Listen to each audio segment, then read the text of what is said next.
All right, hello everyone. I hope you're doing well today. We have another session with Soren Johnson today. He needs no introduction as we all know him from the previous session as well. So Soren, it's all yours. Okay. Let me share my screen. Is that working? Hold on. It's working. Okay, you can see my screen. All right, cool. Everybody, good to be back. We're going to talk about other types of strategy game design today besides Forex stuff. And unfortunately, Layla is feeling pretty sick today, so she's not going to be here in the background, but she'll be here next week. So this first section is going to be on off-road trading company, and I'm going to start with this sort of proposition here, or proposition that real-time strategy is an underexplored genre. So, what makes a real-time strategy game? Is it high APM, actions per minute, the type you see in StarCraft? Is it having a fog of war? Is it short games, that take 20 to 30 minutes to go through? Is it combat itself? Because pretty much every RTS you can think of is essentially about building a base and building some tanks and going and trying to destroy the other side. All right, but there's some really interesting games that if you look at them, you realize they are essentially real-time strategy games, but work very differently. This is a game called Majesty from about 20 years ago, and it didn't have any unit selection. You placed your buildings, and the units kind of like did their business on their own. You placed a thieves guild, and the thieves kind of just showed up and started wandering around doing their own thing.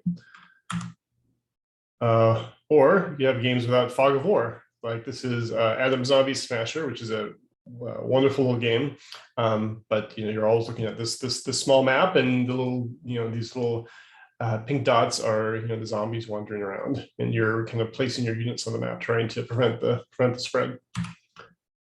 What about long games? This is Sins of a Solar Empire, which is a game that could take hours and hours and hours. It has a much different feel from a typical RTS. So what about combat itself? So most importantly, I didn't just pick 3 random RTS games here that buck conventions. These are 3 classics in the genre, and you would be much better off if you could only play 4 RTS games, playing 1 game from the first set and these 3. The first 4, StarCraft, Command and Conquer, Age of Empires, and Companies of Heroes, are to some extent interchangeable. So, how can we make an RTS without combat? This is Off-Road Trading Company, a game that we released back in 2016, and it it approaches the question of what was an RTS from a very different point of view. This is an economic RTS. It has no combat, and the victory is essentially a hostile takeover. So in this game, we call it an economic RTS because it has it has the resources that you typically see in an RTS, but it kind of blows it out into enough detail and complexity for a full game.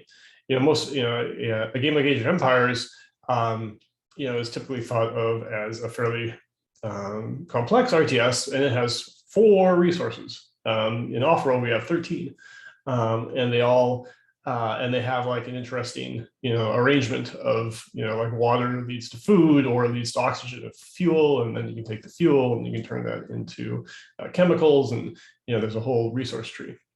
And you can't build a military and go take over the other attack the other players. It's a game of economic competition. So let me just talk a little bit about where I got the inspiration for the market behind Off-World Trading Company. So this is Age of Empires 2, and if you see in the bottom left corner, there's a building in the game called the Market, and I'm zooming in on it here, and you see there's wood and food and stone, and they all can be bought or sold for a certain amount of gold. And every time you sell, the price goes down, and every time you buy, the price goes up. So essentially, you could say that Off-World is an entire game about just this one building in Age of Empires. Note that Age has a different buy and sell price. They were sort of hedging their bets on this feature. They didn't want it to dominate play. In this scenario, it might make sense to sell stone for 99 to buy food for 103, but those situations wouldn't be too common. So the market was there really as a kind of last resort if you really were desperate for a resource. In Off-World, because we wanted that aspect of the game to be prevalent, we collapsed all the price. We didn't have a buy and a sell price. We just have a single price, so you can kind of arbitrage the market very, very, very quickly. If you see in the shot here, aluminum is $5, so it's probably, no matter what the situation of the game is, it's probably worthwhile to buy a bunch of aluminum. You'll find use for it later. So we're not penalizing you for using the market. So why build a game around a free market? It leads to adaptive gameplay, which means that you're adapting your strategy to the current environment, which is the core of strategy games. One really shorthand way to look at what makes a good strategy game is that if people ask, well, what should I when should I build electronics? When should I go for patents? When should I do this? When should I do that? The answer should be, well, it depends. Right, that's the whole point of a strategy game. That it shouldn't be the same strategy every time. Otherwise, that's just a game that comes down to kind of execution. And having a market in the background really helps with having adaptive gameplay, because there could never be a kind of best resource.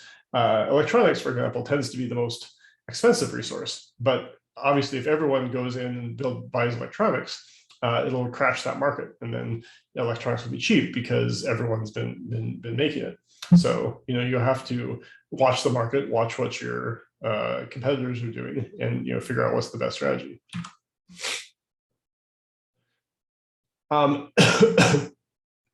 Random maps have always been a real important part of my game design philosophy. Most of my games have had them, and it fits really well with Off-World, because the game starts and you have you have a different map each time with different, especially with different spreads of resources. You might have water and iron clustered together, or they might be in very different parts of the map, or you might have ice or dry ice, which gives you carbon.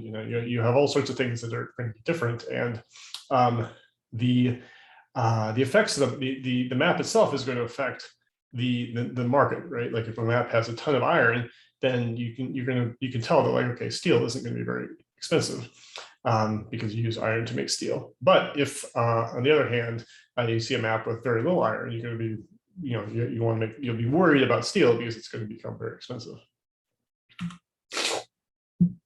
And then random events are things we threw into the game. Essentially we're looking at all the different ways we can mess with the game itself, changing the way the game starts with the map, and then changing the way the game flows. So even if you kind of like, okay, I'm going to I like to go for water, I'm going to go for food and this and that. Well, there might be a surplus, there might be a shortage that's going to change the market significantly, so you have to adapt. Finally, at the we also made a change during the development, where initially every resource had a specific starting price. That's what you see on the left here. These are kind of the default prices for everything. And it was important to have something like this, because if you started off with all resources having the same price, some are still a lot easier to get than others. Water, you can just mine out of the ground. So if water costs the same as electronics, everyone would go for water right off. So even that would not be great. But we did something where over the course, before the game begins, we kind of pick half of the resources, and we either double their price or we half their price, which is what you can see on the right there. So there is still a different texture of like, okay, this game, chemicals are double price and food is half price, and that's going to also change the way you want to approach the game. Then we have auctions that show up in the middle of a game. This is a piece of fan art from a kind of a famous game for a tournament where they both sides somehow use their first 3 claims to grab the exact same resources and crashed the same markets. So they both somehow they got in this kind of really weird degenerate state where neither of them could make money, so neither of them could upgrade their headquarters. And I hadn't really planned it like this, because this is something I'd never really seen, but we do have these auctions that come up every once a day with a patent or a free claim or a specific tile that's available. And they were both stuck. They were both just kind of like wasn't sure what to do. And then this tile came up, and it was clear that whoever got the tile was the only one who was going to be able to progress in the game. But then the question is, well, fine, they both won it. How much should they bid for it? Because we have a system where every time you bid, it goes up. The value kind of goes up by like 50%. And typically, a tile goes for maybe $30,000. I think this auction went for $192,000, which gets added to a player's debt. And I think the player who got the tile did end up losing the game, because the debt was just so high. But at any rate, the point is that these auctions come up, they kind of throw a wrench in the works and get people thinking and trying to figure out what is something worth on day 1, what is something worth on day 2, what's something worth on day 3. There's also the black market. This is there's no combat in the game, but there is these kind of like sabotage things that show up, which you can use it to steal someone's tile for 2 minutes, or you can knock out their buildings for a while, or you can put down pirates and they'll shoot down their blimps and steal their resources. So there's all these little things you can do to kind of mess with the other players. But we also mix them up each game. There's probably maybe 13 or 14 different things that could show up on the black market, and each game it's going to be a random mix of 7 of them. It's not totally random. There's always either the dynamite or the mutiny, the EMP or the power surge, and there's always going to be the goon squad, right? Like there's certain things that are the goon squad is the thing that protects you from other people attacking you. So, excuse me. Randomness is good, but there's a certain skill in figuring out like how much of the stuff you want to be truly random and how much you want it to be kind of within certain parameters. And then, of course, the actual decisions of your opponents is also what you might call adaptive gameplay, right? Like you might have a certain strategy, but what your opponents do is going to affect the market and affect what you should do as well. It's also something that keeps the game fresh. So you have all these things in the game that make sure that no 2 games are going to play out the same way. This is kind of one of the things that I'm most proud of for Offworld, that it's it truly is a game that never plays out the same way twice. And you can see that this was very intentional. We looked at all of these aspects of the design as a way to add variety and add randomness. So let me talk a little bit about early access, because this was the first game I did that was in that format.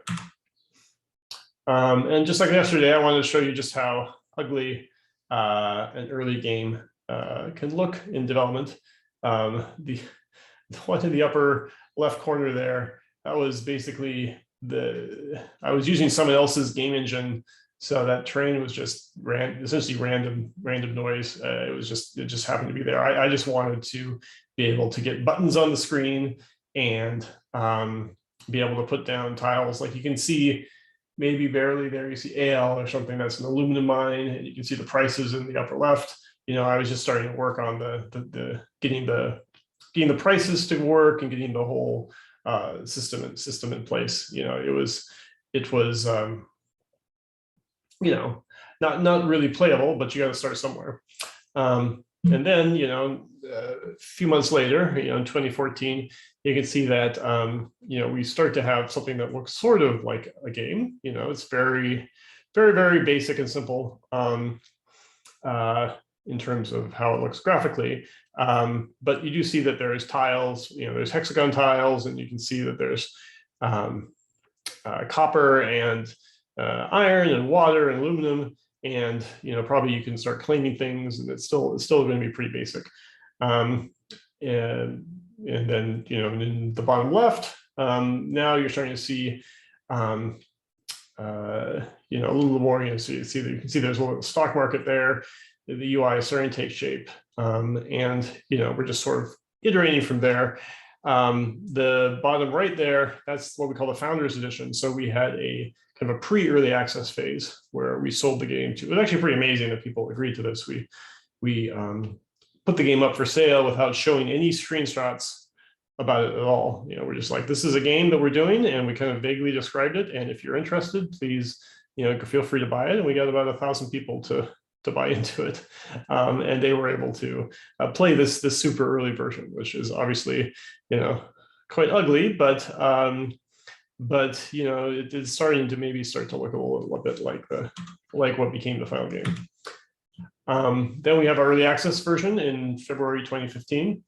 The train looks pretty bad, but you can kind of recognize the basis of the game, and then from there on out, really just polishing the look of the game. Although obviously a lot is changing, in the background.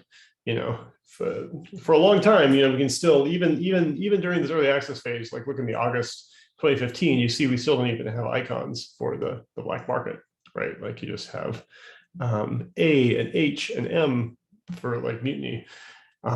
So it takes a while to get everything done.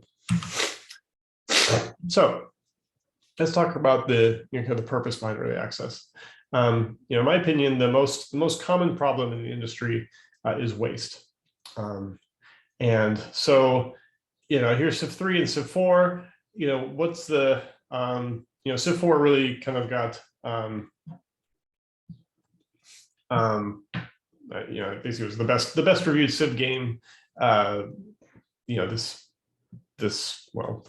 century, I guess. I don't know.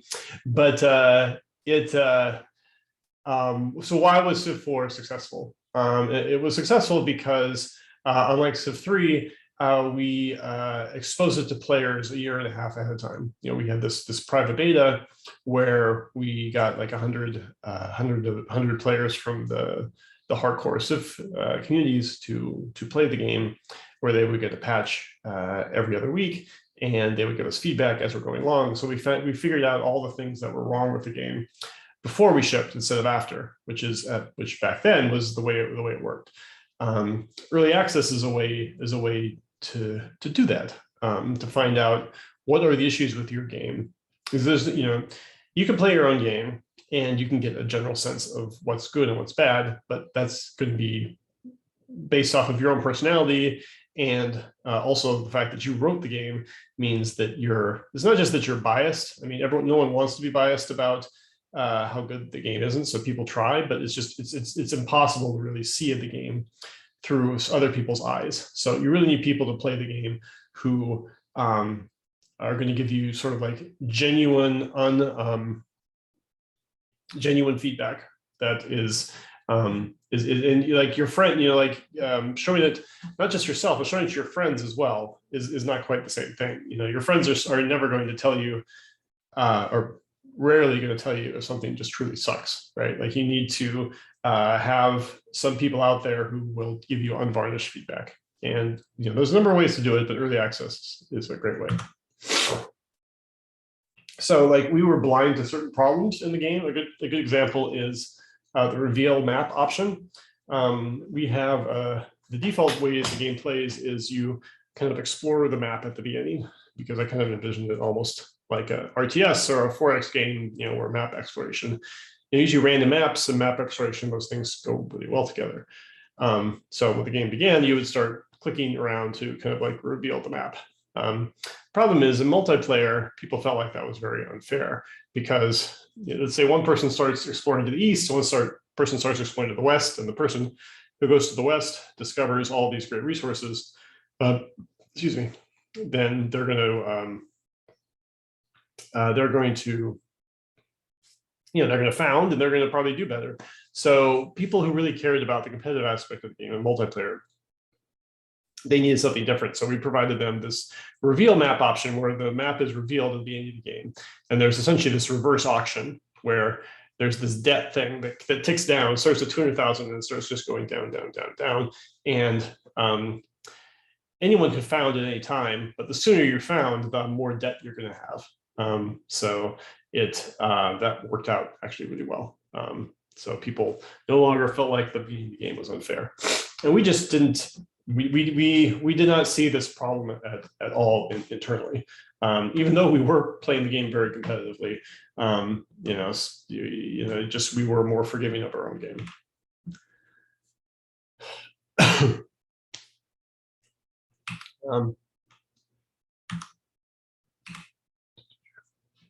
Sorry.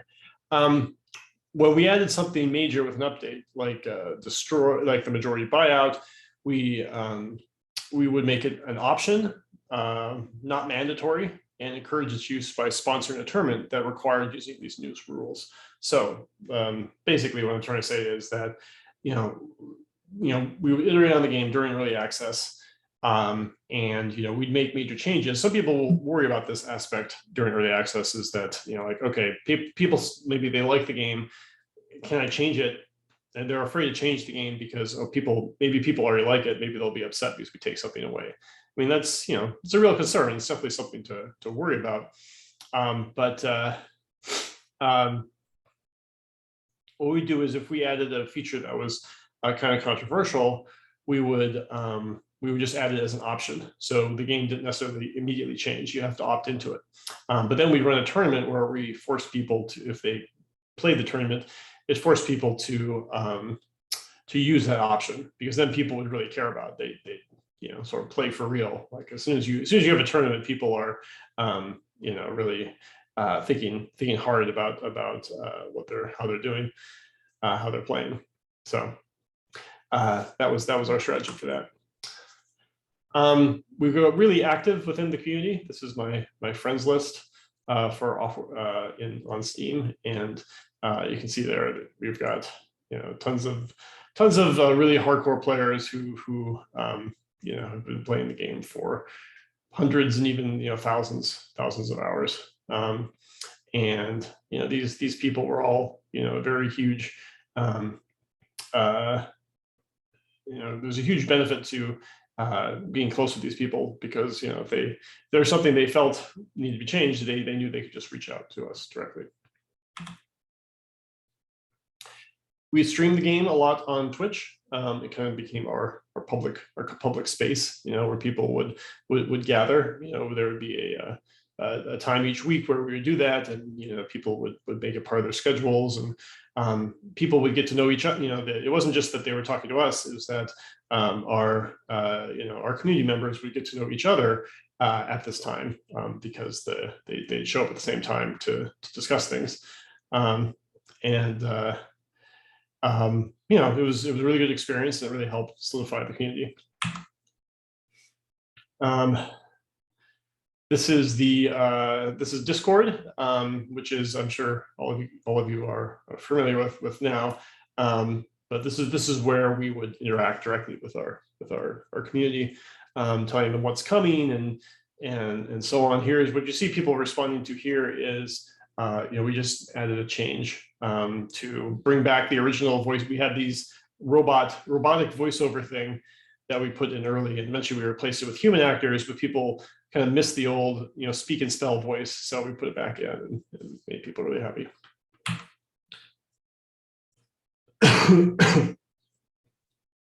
We had a daily challenge, which is, like the everyone's playing on the same seed, and it would compare people's results, so people would see how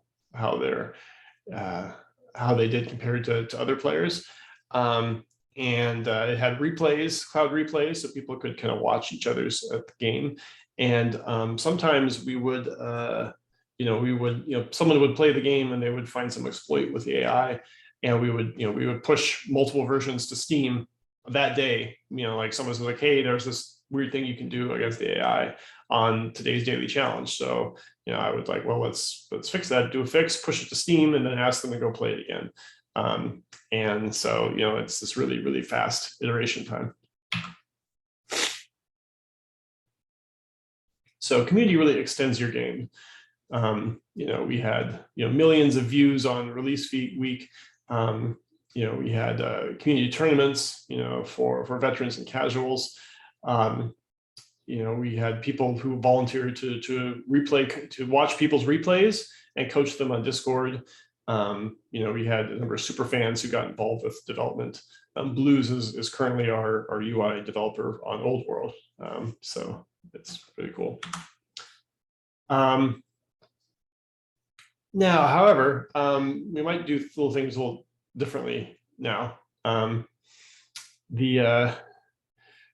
Doing a full, what we did before was what we did with Offworld. We can compare this now with Old World. What we did with Offworld is we would have a patch each month, and we would do a full QA pass on each monthly update, which was really kind of grueling for the team. It was not the point of early access. It felt like we were shipping a game every month.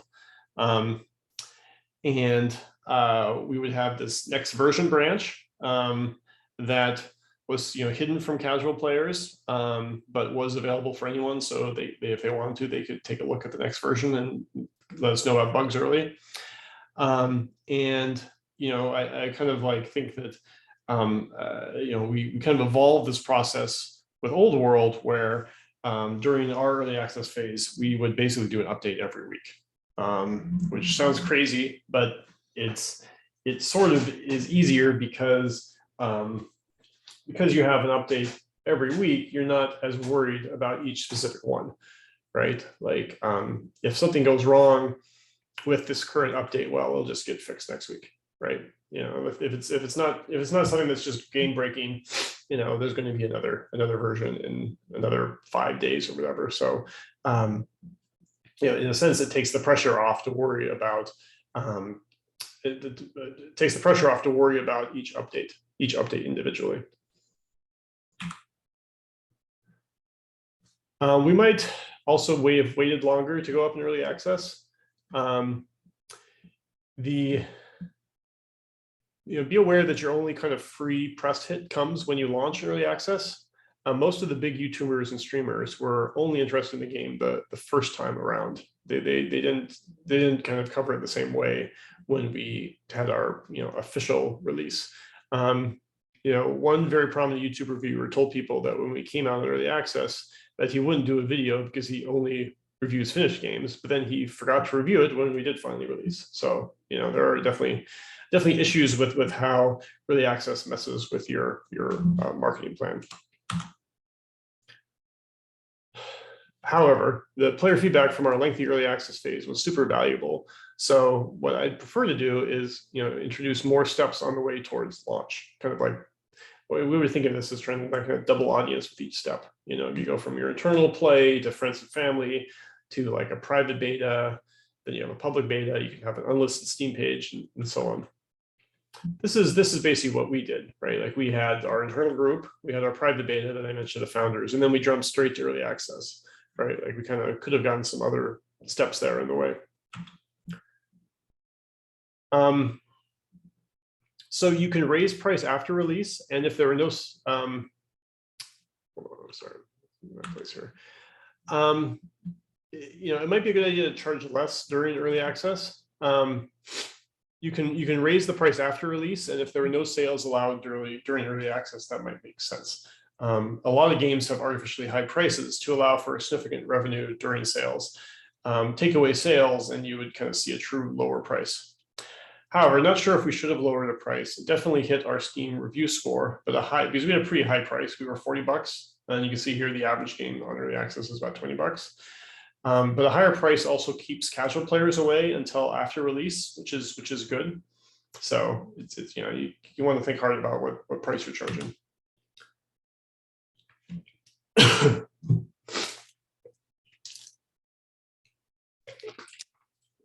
So this is it's kind of a high level point here that I really want to hit home.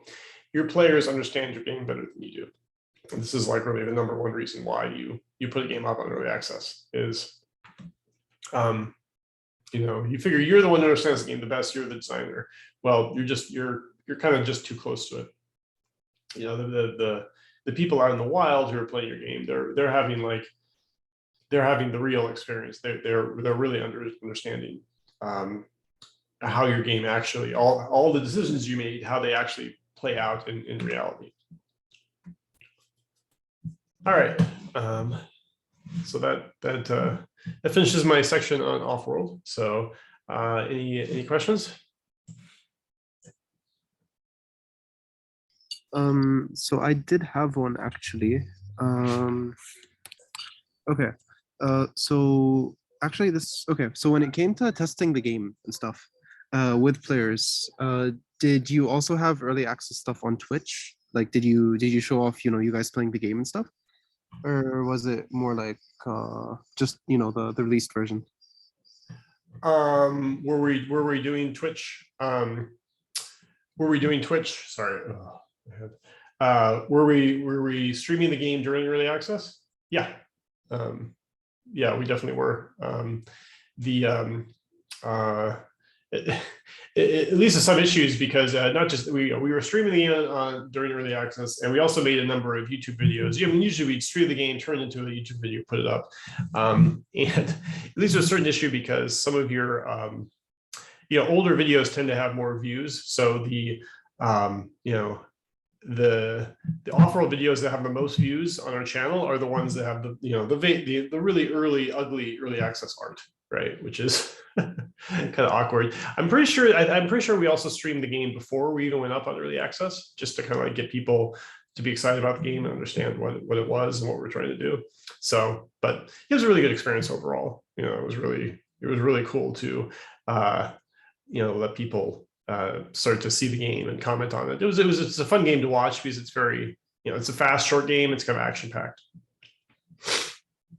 Okay, cool, thank you. There was another question about when you released updates for the game, because you said you released weekly updates. So was it like on a Wednesday or a Thursday or something so that you can catch bugs, or was it like on a Friday and just, Right. Old World did weekly updates, and those would be on, usually we do them on trying to remember exactly what our schedule was, but I think we usually did them on Wednesday. Yeah, but Wednesday is like kind of the sweet spot between you need some, it gives you a couple days to make sure everything's ready, and then you have a couple days to fix things if anything goes wrong. And for Offworld, we only did a monthly update, so it wasn't a hugely important exactly which day we did them. Although the next version up, there was kind of like that branch we had, which we would update just arbitrarily. We could we always felt free to push an update to that because it wasn't supposed to be a stable version of the game. Okay, makes sense. Thank you. We have two more questions, I think. So the first one is from Nasib. Any plans for a sequel? Not currently. We've talked about sometimes. I mean, I'm pretty happy with Offworld. It's so I mean, I suppose if you're happy with the game, it means you should be open to a sequel. So if people wanted it, I would certainly think about it. But I do feel like I kind of got most of my ideas into the game.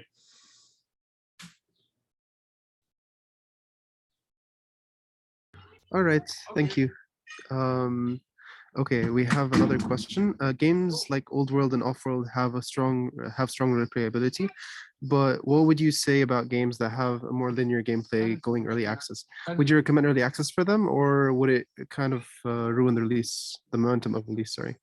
Yeah, I don't really have a good answer for them. I think that for that, I think that is absolutely an issue. If you're making a game like, I don't know, Firewatch or something, right? Like early access, I think clearly would not make sense. Of course, you're still going to have to figure out a way to get genuine feedback without going through early access. These are the types of games I make, right? Like I make games with strong replayability. Like just for sure, I'm always going to be thinking of making games like that. So early access for someone like me is a real no-brainer. But yeah, if you're doing like a story-based game, I'm not really sure what's the best thing to do, because you're kind of really, I don't think early access is a good idea, but you want to do something. You got to figure out some way to get a game out there. Sometimes it might be better to start on a smaller store, just to get it out there in front of people before it kind of hits Steam or something. I don't know. It's not a problem I've had to think I've really tried to solve yet, because I don't make these type of games. Very fair. Cool. And a final question, and I guess we can take like a quick break if that's good with you. Sure. Right. So how did you prototype your games? So, just the quick and dirty, just let me see if it works kind of thing. How did that go? Or like, how'd you start with that? Sure. So, both Old World and Off World were made with Unity. And, basically I would ask a programmer to give me kind of what you call a sandbox, which is like, you figure out what's the minimum thing you need to do the game. Like for Old World, it's like, I just need to be able to draw tiles, and have units on the tiles and click on them to select them. And in Off-World, in the sense, it was even less with Off-World, because the game's kind of running in real time, so you can kind of do that in the background. So it's just like, I need to be able to draw units on the screen and kind of like move them around. I mean, not really even animate them. It was more like just, I would change the location of a unit in the code, and then the game would need to draw it in a new location. That's all that really mattered. It doesn't matter if it's, you don't worry about smooth animation or anything like that. And you need buttons, right? You almost always need UI elements. So once you have those pieces, you can make almost any type of strategy game. It's just going to look horrible. But that's the thing. Like you have to be able to learn. You have to be able to play the game regardless of what it looks. It's just a question of like, do you have enough pieces in place where you can try out your ideas? That's ultimately the question. Cool, perfect. Thank you so much. All right, I guess we'll take a 5 or 10 minute break. Let's go for 10 minutes. Okay. Yeah, thanks. Wonderful. طيب, we'll be back at around 23 minutes يعني. يلا. Okay.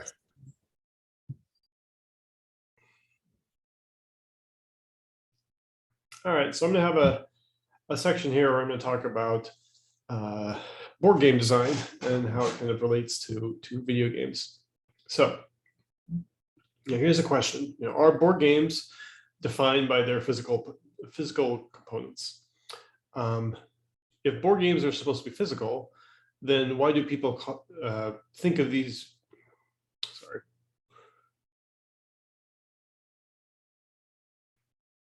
Anyway, sorry, let me restart. So are board games defined by their physical components? Board games are defined by their transparency, by people being able to see the game fully in front of them. The results are direct. You don't you see it immediately. So these are the battle dice from Memoir 44, right? It's not there's not some black box telling you what's going to be the result of combat. You roll the dice and you see exactly what happens.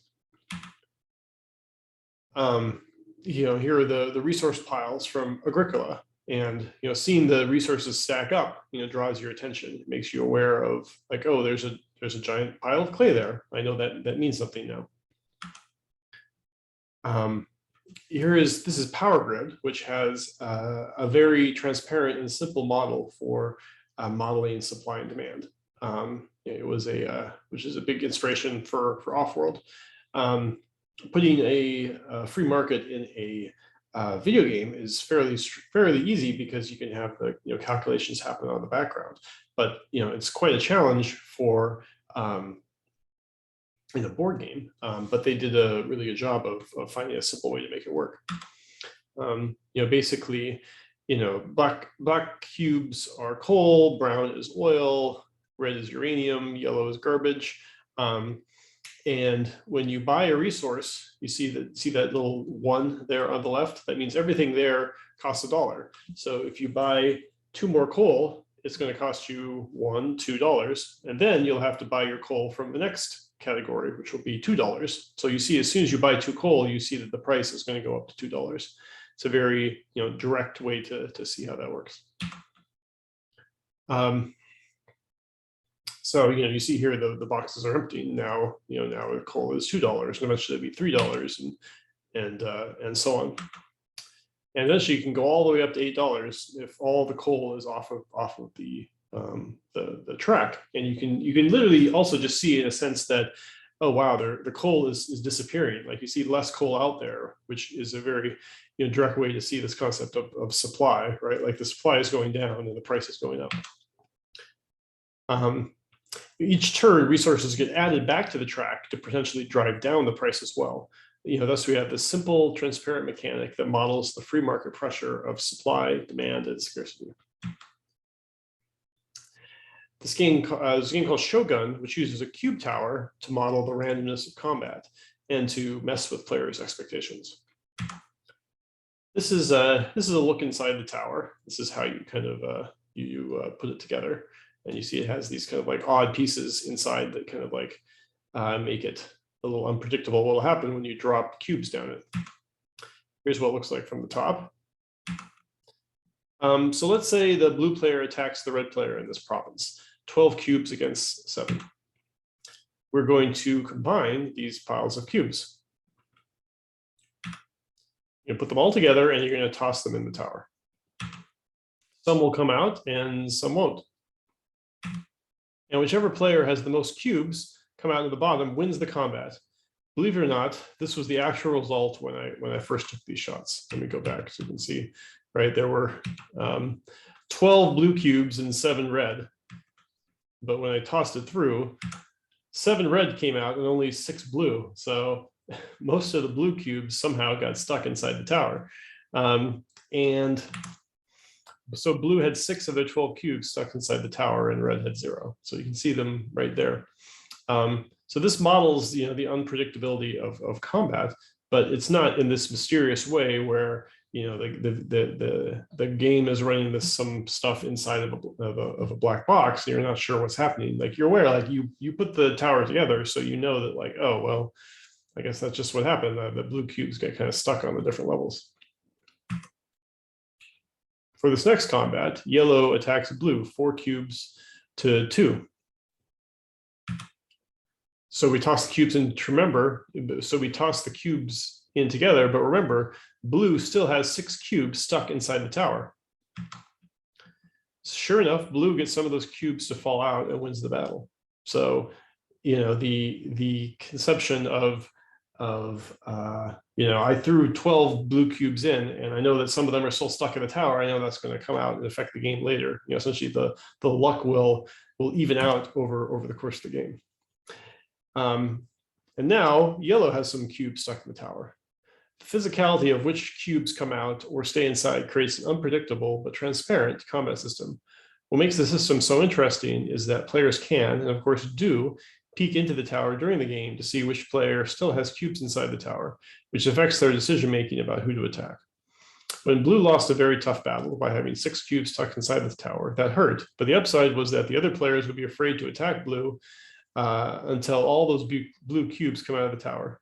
Essentially, blue gets a short-term combat bonus, which will change how everyone plays. That's an interesting mechanic, but what is really interesting about Shogun is how the simplicity and transparency of the cube tower creates such depth in gameplay. So rules can be a language. These two games are based on specific bits of rules visible on each card. Innovation has a lot of cards.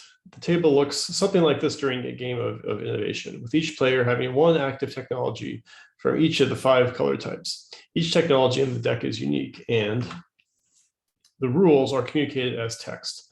Thus, each card can have a completely unique power. As each player can have 5 active technology in a 4-person game, that could be 20 unique rules in play at once, which can also change each turn. The cognitive load of trying to understand the state of the board is immense. A new player who wants to be competitive has to force the game to a crawl to make sure each visible card has been read and understood. Race for the Galaxy also has so many cards. It's not so different. Each player can have up to 12 cards in play at once, although many of the cards have multiple copies of the deck, so the uniqueness problem is not quite so bad.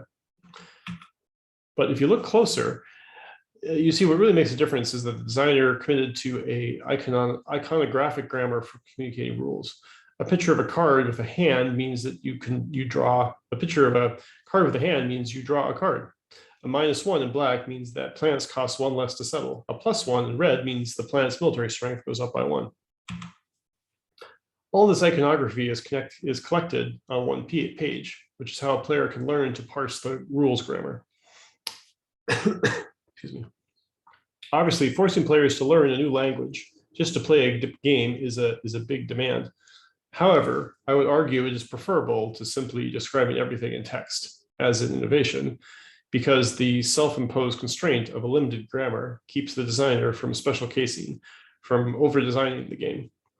There are going to be natural sets of cards, production, military, research, commerce, etc., that can be grouped together easily in the player's mind, even if these groups will have subtle variations within them, not to mention some interesting hybrid cards as well. However, nothing is going to shock the player out of the blue. The cards can be understood at a glance, even when upside down and across the table. In contrast, the unique text-based cards of Innovation lead to gotcha moments, in which a player would obviously have made a different move if she had simply taken the time to read every one of the other player's cards. But people don't like to take the time to do that because it's socially awkward. Video games can also have their own grammar. In Thief, Garrett's main method of interacting with the world is via arrows, which is a type of gameplay grammar. The designers could, of course, come up with completely unique ways for the player to douse torches, cause distractions, and light fires. You can snuff out a torch with your hand, for example. However, by limiting Garrett's agency to his arrows, the cognitive load is reduced because the player understands that he can start a fire simply because Garrett has a fire arrow. The player is not going to imagine a bunch of interactions that the game doesn't allow. He's going to simply check Garrett's backpack to find out what's possible. Does Call of Duty have a grammar? In contrast, heavily scripted single-player campaigns like Call of Duty don't really have a grammar. Anything can happen at any time, so the player never expects the rules to be understood. Is the Call of Duty campaign basically the equivalent of filling cards with text? There is no system that runs in the player's head that can be easily understood or mastered. Transparent, consistent rules run in the player's head, which creates engagement. A game's rules are what keeps the player engaged with the actual game part of the game, as opposed to simply consuming scripted content. Thus, the rules themselves need to be consistent and transparent.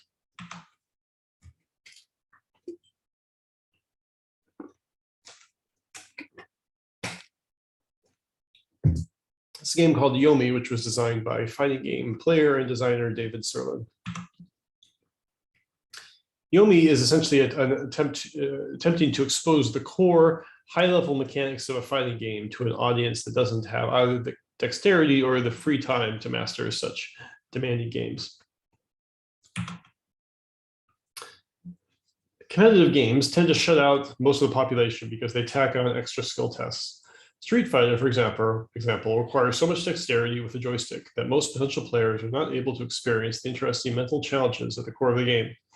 I want to extract those great mind games and offer them to everyone, not just a few who can pass the other extraneous tests. He's trying to separate out the idea of the the twitch skill, the execution tests that a fighting game has from the mind games, which are also kind of equally interesting. So Serlin abstracts the mind games of a fighting game with this diagram, which boils down to a rock, paper, scissors like simplicity. That attack beats throw, which beats block or dodge, which beats attack. Thus, in a deck of Yomi, each card is explicitly categorized as one of these 4 types. Notice the graphic design here. Usually, like in Magic, the name of a card is put in the upper left corner. Here, however, it's in the upper right, almost as an afterthought. What is actually important is that it's an attack card, along with the various stats for this specific card. The player sees this card and thinks attack 4, not spectral pull. Serlin is making the categorization transparent. Indeed, you can now play a digital version of Yomi, which means that you are now playing a video game version of a card game that abstracts a different video game. So, transparent abstraction focuses player on the inner game. The important lesson of Yomi is that games have a core inner game that is often invisible to casual players. Make that inner game transparent as possible.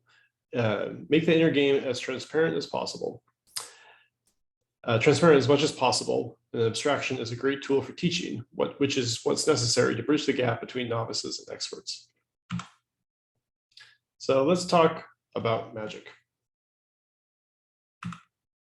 Magic is a collectible card game, which is notable for having a rich metagame composed of these 2 aspects, drafting and deck building. Although interestingly, I guess you'd say these aspects of Magic are not part of the core rule set of the game. In other words, it's not necessary to do either one of them to play Magic, but the game would not have become nearly as popular without these types of metagaming. The problem is, let's say you want to build a great Magic deck. There are a lot of cards to choose from, a lot of cards. Really, there are so many cards. What are you going to do with all of these cards? It's the idea that, your average person is going to, figure out the best way to construct decks is challenging. Not to mention that there's the issue with scarcity. That there are some of these sort of like amazing, superpowered cards, which now sell for thousands of dollars. So the metagame is fun, but is it visible and accessible to most players? Will I ever really be able to experience Magic without committing to it as a lifestyle choice? However, the metagame can be turned into an actual game instead. 7 Wonders and Dominion split the metagame of Magic between them, making each part transparent and accessible to anyone. Dominion made deck building transparent by making deck building the actual game instead of the thing you do before the game.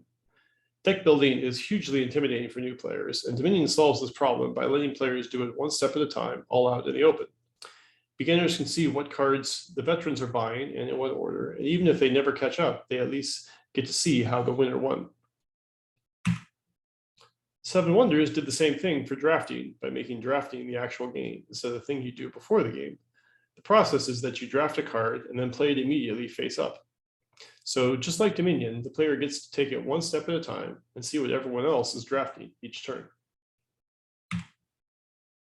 Drafting is no longer scary. Instead, it's a transparent process, and players will much more quickly learn some of the subtleties of drafting, such as hate drafting, by picking a card that hurts your opponent more than it helps you, and thus still comes out as a net win.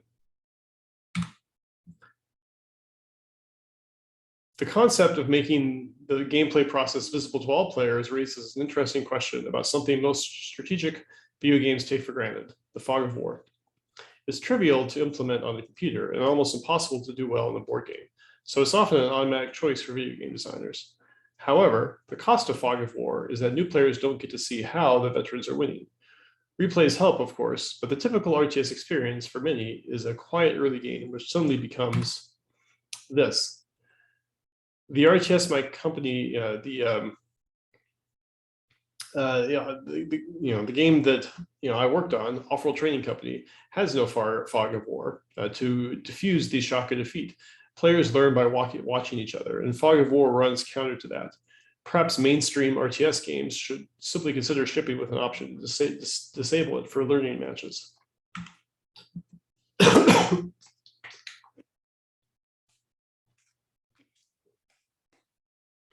Ultimately, the important point is that transparent mechanics increase players' comfort with the game. Don't ask your players to make a bunch of crucial decisions, like drafting a complete Magic deck, before they've even experienced the game itself. So let's talk about two different kinds of luck found in games, which is explicitly visible in board games. I'm going to call them pre-luck and post-luck, although you'll hear them sometimes called input and output randomness. That's another common phrase for it. Pre-luck means that a random event happens, and then the player chooses an action based on the result. This is Alien Frontiers, which has a very clear version of pre-luck. The player rolls the dice and then decides how to place them on the board in the style of worker placement games like Agricola or Caelus. Each of the different locations on the board has different rules for how to place the dice. For example, the colony constructor requires 3 of a kinds, while the orbital market requires pairs. The important thing is that luck creates the situation from which the player then reacts, not fundamentally different from encountering a random map in a game of Civ.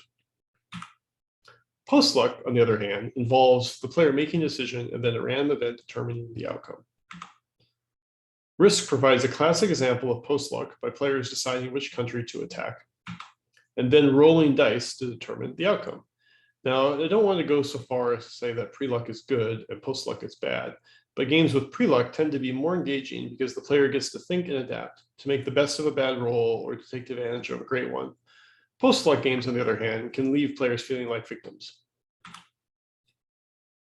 The combat systems of RPGs often tend to favor post-luck, with players usually choosing the same few abilities or spells over and over again, and then the random number generator determines the results. The most interesting decisions were made when the player leveled up and decided on a strategy for that character. Card Hunter provides an interesting alternative. Each character draws a random hand of possible actions from a built deck. Thus, the player gets a different set of options to choose from each turn, which can make gameplay much more varied and dynamic. Ultimately, pre-luck is a great way to give the player a clear sense of interesting decisions, often by limiting which ones are available at each decision point. So here are the 4 general rules that I want to put together there for how transparent mechanics can help. Transparent, consistent rules run in the player's head, creating engagement.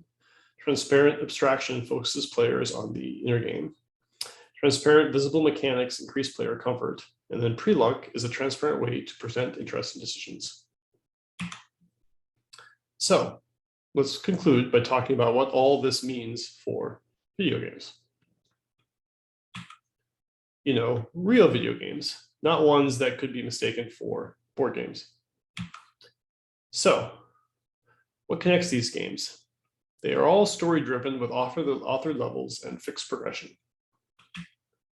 I'm not talking about budget here. These games could fit that category as well. So, what connects all of these games here? These games are static, meaning that the game world is authored, set in stone. Each player is going to be confronted with the same experience. Further, they are meant to be finished to be consumed. But games can be dynamic. What do I mean by dynamic? Dynamic games are unpredictable, rules-driven, challenging. They're meant to be replayed, to be mastered. However, it's a continuum from static games on one end to dynamic games on the other. These static games have stories and author progression, but the dynamic game systems means that the player's experience will be more varied. So, some static games use dynamic systems, and some dynamic games use static content. These dynamic games are highly replayable, but make use of static content like maps and tracks. So there's, lots of room for debate here, right? You could imagine perhaps swapping, StarCraft and Dragon Age. For single player, at least StarCraft 2 is a very static game. There is a mostly linear set of levels which are meant to be solved in a specific way. Dragon Age, on the other hand, changes a great deal depending on the player's companion, story choices, and chosen skills. So it's maybe debatable which one is more dynamic or which one is more static. So there may be lots of room for debate in the middle, but this is clearly wrong. Like Last of Us is not a dynamic game at all, and Civilization is not a static game at all. So it's really more important to understand the extremes. With static games, the content is primary. With dynamic games, the mechanics are primary. What engages the player with the mechanics of a dynamic game? I would argue the transparency is the key factor that enables dynamic play, right? Here's a compass from Spelunky, and it's telling you exactly what it means. Spelunky is upfront about what tools and challenges the players will have and how they interact, even if each separate playthrough is radically different. Combat was a mystery in Civ 1, leading to unexpected results, like a phalanx destroying a battleship, and widely divergent outcomes, like an entire stack of units being destroyed as collateral damage. By the time of Civ 5, the game is very transparent about what factors affect combat and what is the expected result. So on the right here, you see it's telling you exactly what, how much damage is going to be inflicted, what their base strengths are, and so on. SimEarth had very complex interrelated systems that were hard to describe and understand. A lot of chaos theory and snowballing. DEF CON, on the other hand, simplified the globe to a minimum amount of information required. Missile trails show not just where a missile is going, but where it came from. These UI elements highlight chunky, Boolean-based aspects of game design. A critical hit is a distinct event. A quest leads to a distinct state. Using physics as gameplay is a great way to create transparent gameplay because players can bring their outside knowledge into the game. No one ever had to explain to the player that plants could not move or that zombies are slow and dumb in Plants vs. Zombies. In Tripletown, match 3 is built directly into the game's art by 3 bushes becoming a shrub and 3 shrubs becoming a tree, and so on. Here's Civ 4. This is the transparency through the help system, where we're explaining all the different ways that happiness and unhappiness come from. Similarly, this is the transparency in the diplomacy system. Why is Peter cautious? Here are the reasons why he might like you and the reasons why he doesn't like you. So if in your game mechanics are primary, then the key factor is transparency. All right. Questions?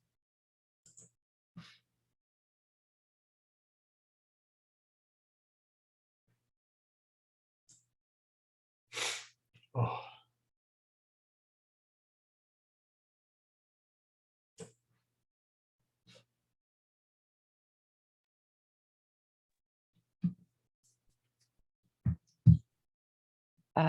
I guess there aren't any questions. If anybody has a question, please raise your hand or type it in the chat.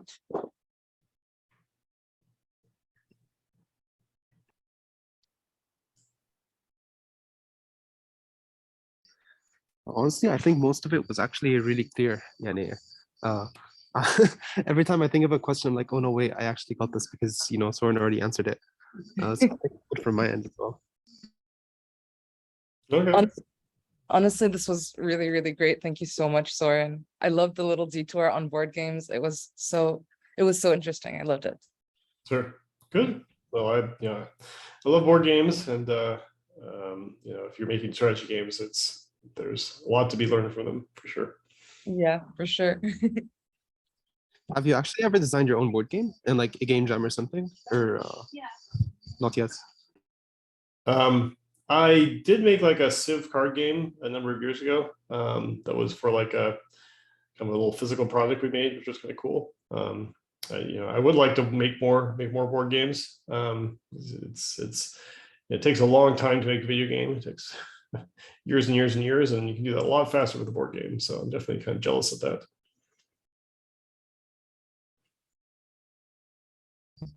That's very fair. So I guess playtesting on board games might be a bit harder because you actually have to send the physical copy of stuff to Yeah. people. Yeah, that's a big challenge. I know there's things like Vassal and other like the board game simulator, and like there's actually some stuff now that makes it a little bit easier. But yeah, that's always been a pretty big problem. That's fair. We actually have a question from Nasib.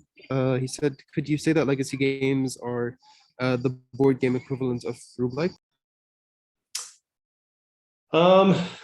Legacy games are kind of interesting because in a sense, legacy games are for board games, which this means things like Risk Legacy or Pandemic Legacy, or there's a bunch now that where the game kind of changes. You play it a number of times, but the game kind of changes each time. And the things that happen in the game sometimes can be permanent. They're kind of interesting because they're trying to do something in board games, which is actually very easy to do in video games and very hard to do in board games, right? Where it's saving state. It's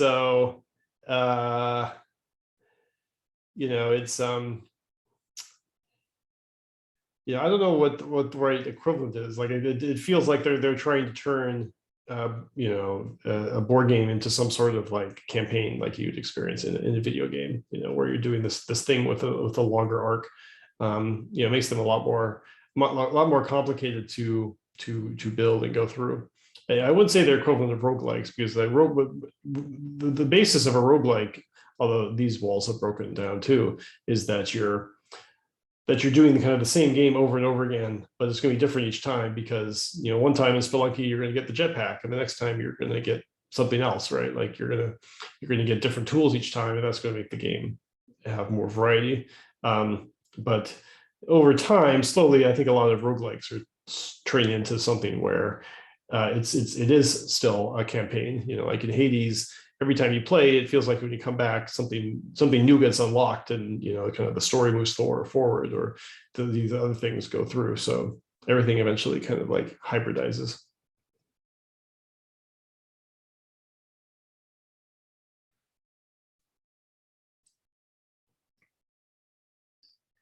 Cool. I guess that makes sense. Nasib, is that fine? Yes, perfect. I have a silly question. What are your thoughts on people calling Solitaire a roguelike? People calling what a roguelike? Solitaire, the card game. Oh, Solitaire roguelike. It's technically changing every time, and sometimes you win, sometimes you lose. It just depends on quite Right. literally the hand you're dealt. I mean, sometimes the definition for roguelike gets so broad that you're like, oh, well, now roguelike just seems like another word for game, right? So like there has to be some sort of sense of like what makes it distinctive. I've always thought that the kind of the idea is that you're going to face the same challenge, but you're going to get different tools each time through, right? Like I think that's kind of like one of the core things of what makes a roguelike interesting, right? Like FTL or whatever, you're going to get different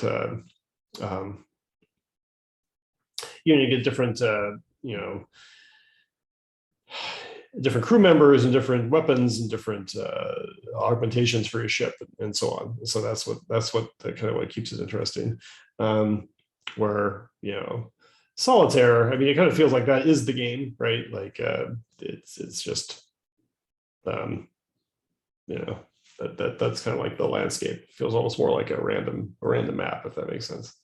But it's hard to prove how one thing is or isn't on one side of the line, for sure. Thank you. I was arguing with a friend about this, so now I can code a professional game developer on this. So that's good. Cool. Okay. A final question, if nobody has anything to say. Do you have any tips for, like game developers of all fields that want to join it? Like any tips on creating either games you like or just games in general? So, considering you make games like Civ and Old World and stuff, do you have anything specific to talk about that, or just, games in general as tips and stuff? Sure. I mean, the tip I usually like to emphasize is, you got to figure out how to get your game, playable as soon as possible, right? And don't get hung up on, things that are going to slow you down from that on the kind of a presentation layer. It's really important that, and even if you're making like a game with real-time movement, or like a Castlevania type game or something, like even if it looks bad, you need to be able to get some sense of like your character moving back and forth and jumping and shooting and whatever, right? Like you gotta always gotta figure out like what's the thing that's what's the thing that I want my game to be, what's the thing that I want to be special about my game, and what's holding me back from being able to test that out. Because the ideas you have for your game are not going to work out in practice. That's what makes game design cool, frankly. Like that, it's an iterative process. So you got to figure out a way to do that iteration. And you can't take a year to like put in all of the groundwork just to get to a point where you can test it out. You got to figure out how you can get to test something out within a few months. That's always really, really important. Perfect. So just, set the core of the game, check the gameplay loop, and if it's good, keep moving forward. If not, see what you have to change. Yeah, exactly. Awesome. Perfect. Tayyip, great. Thank you so much, Soren. This was honestly wonderful. I personally learned so much, and I'm pretty sure everybody else here did as well.